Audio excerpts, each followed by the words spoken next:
There is a quiet danger in believing that to be chosen is to be special.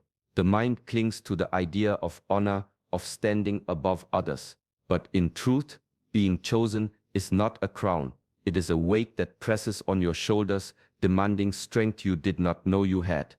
In the Shaolin courtyard, when the young disciple first hears the master call his name, there is excitement. His chest swells with pride, his steps grow bold. Yet the days that follow reveal the truth. He rises before dawn, while the others still sleep. He repeats the same form again and again, until his body trembles, while others laugh. He sits in stillness, facing only his own restless thoughts. The master gives him no applause, only silence. The message is clear. The higher the calling, the greater the discipline required. To be chosen is to carry more weight, not less. The one who carries this fire must learn not to misuse it, for the flame that warms can also burn. Favor is not freedom, it is accountability. The disciple who trains harder does not do so because he is weak, but because he has been entrusted with more. In life, it is the same. When you are called, when you are set apart, understand this. It is not the world rewarding you, it is life demanding from you, demanding sharper focus, deeper patience, and stricter alignment. Others may walk freely. You cannot. Others may speak carelessly. You must guard your words. Others may indulge without thought. You must restrain yourself. This is not punishment. It is refinement. The chosen one is shaped, tested, and tempered until every motion, every thought, every breath reflects the responsibility placed within them. There is a strength that comes not from striking first, but from saying nothing at all. The old masters knew this.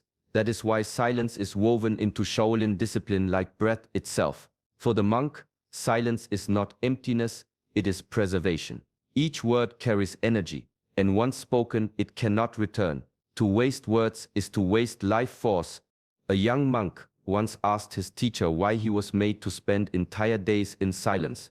The teacher did not answer. Instead, he poured water into a cup until it spilled over.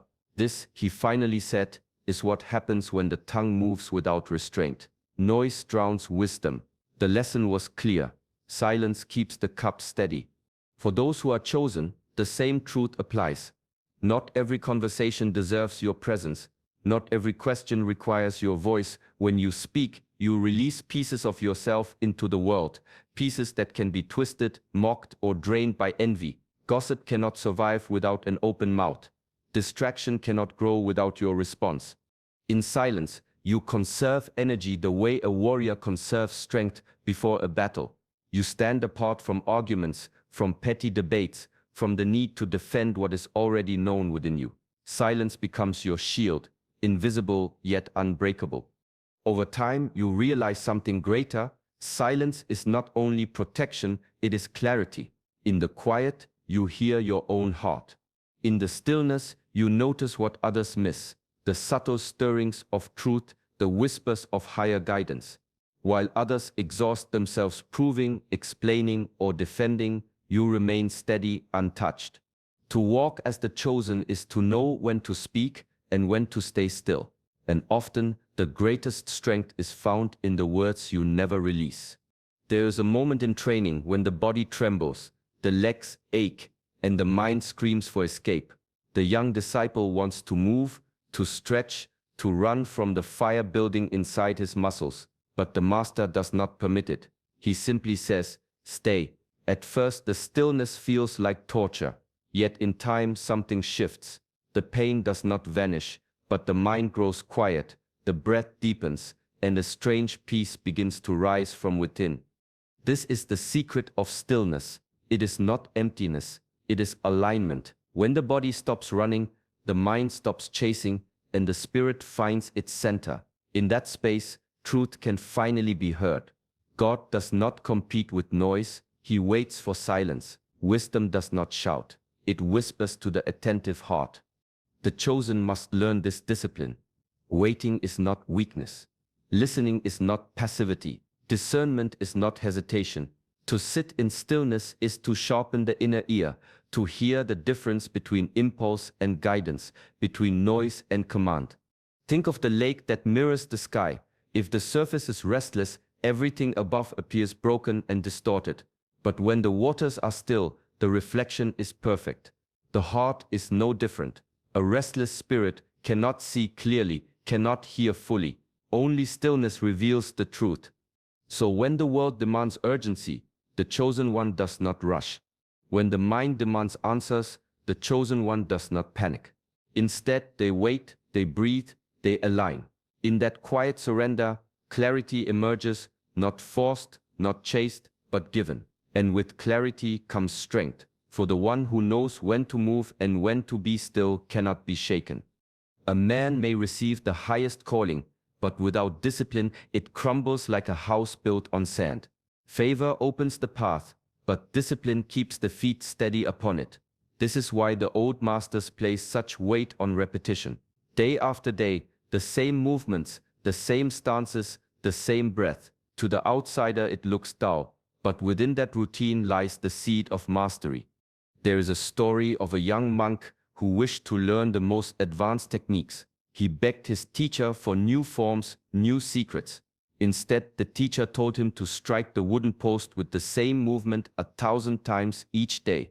Months passed. His knuckles bled, his arms ached, his spirit grew restless, yet he obeyed.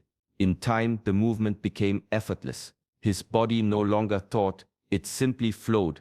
What once felt like punishment became liberation. Mastery was born not through variety, but through discipline. The chosen must understand this. Destiny is not preserved by passion alone.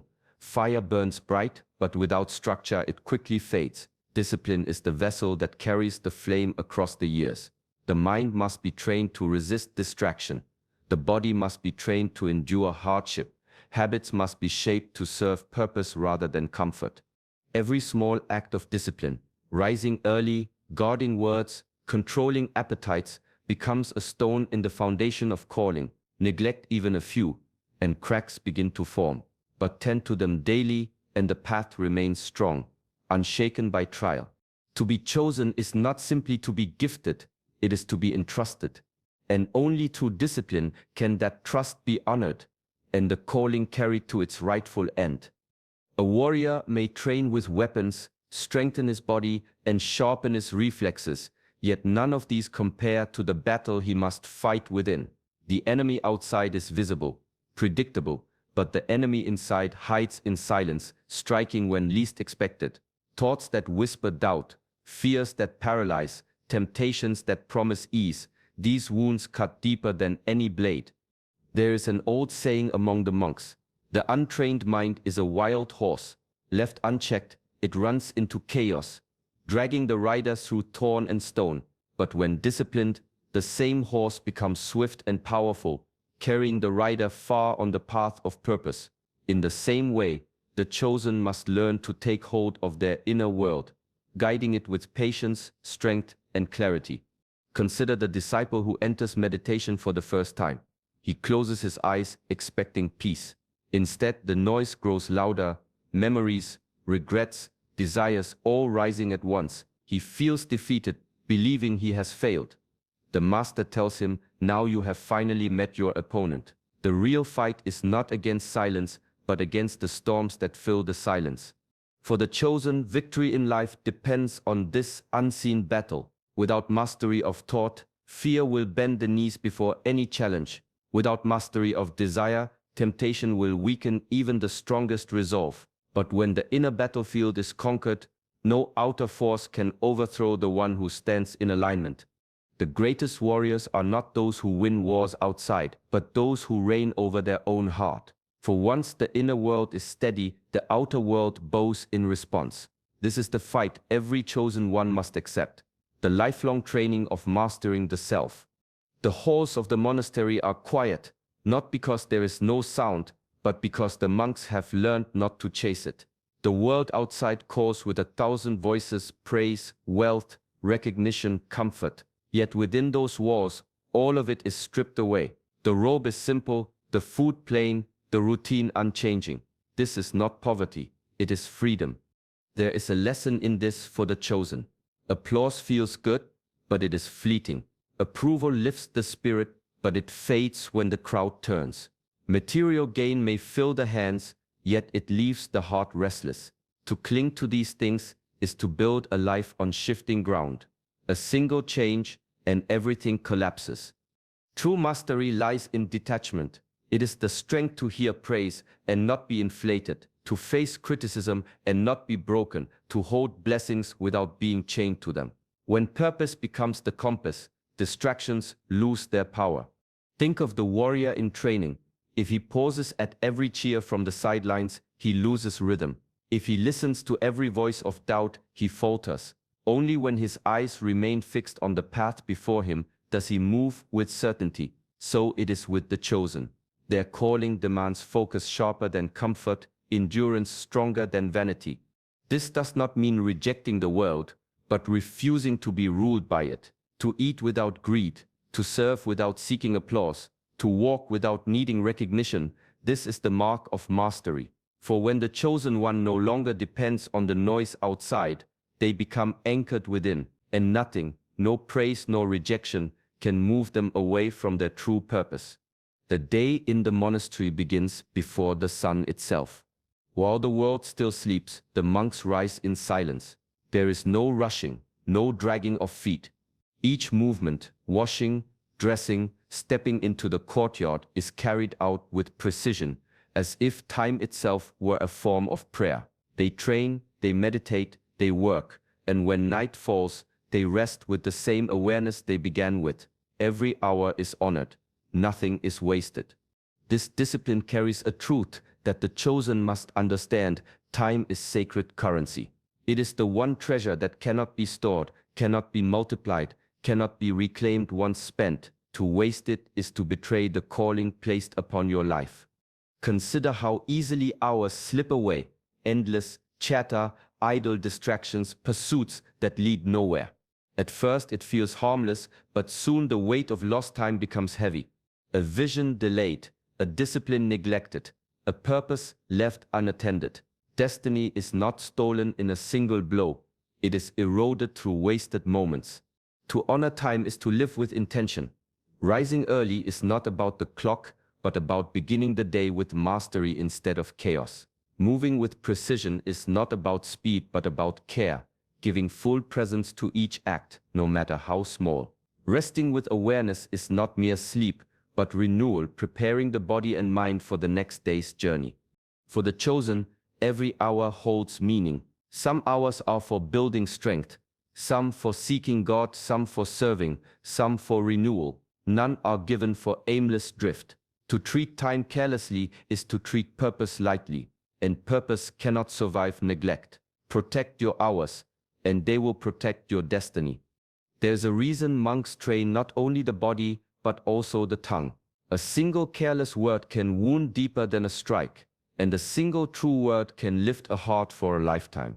Both Shaolin teaching and sacred scripture agree on this. Words are not breath alone, they are seeds. Once spoken, they take root, and in time they bear fruit. A story is told of a disciple who mocked another in anger.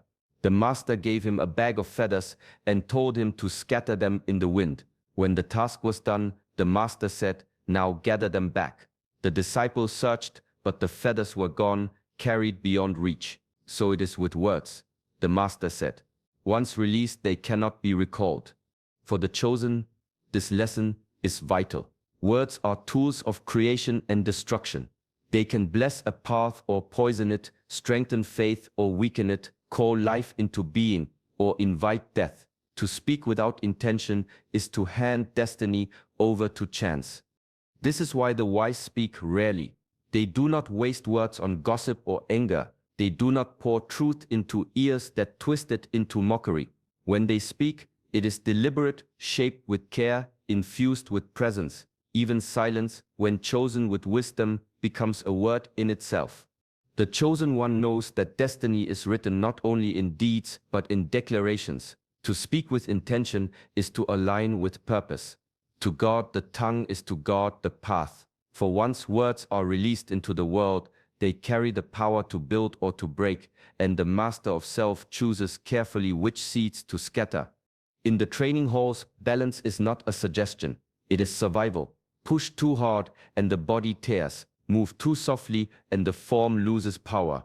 The old masters teach that strength without rest becomes self-destruction, and gentleness without firmness dissolves into weakness. Balance is not found once, it must be guarded daily.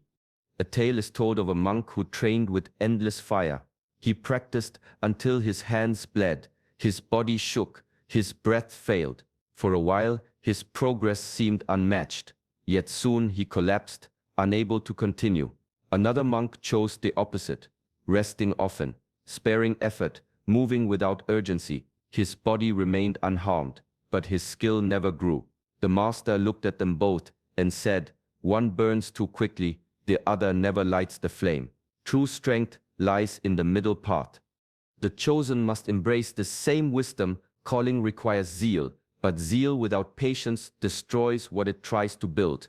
Passion fuels the journey, but rest restores the vessel that carries it. Even divine purpose cannot thrive in imbalance. Fire without stillness consumes. Stillness without fire fades into nothing. Balance is discipline in disguise. It means knowing when to advance and when to wait, when to pour energy into the world and when to retreat in silence.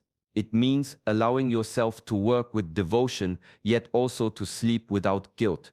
Without balance, even the greatest calling becomes a heavy weight, draining rather than uplifting.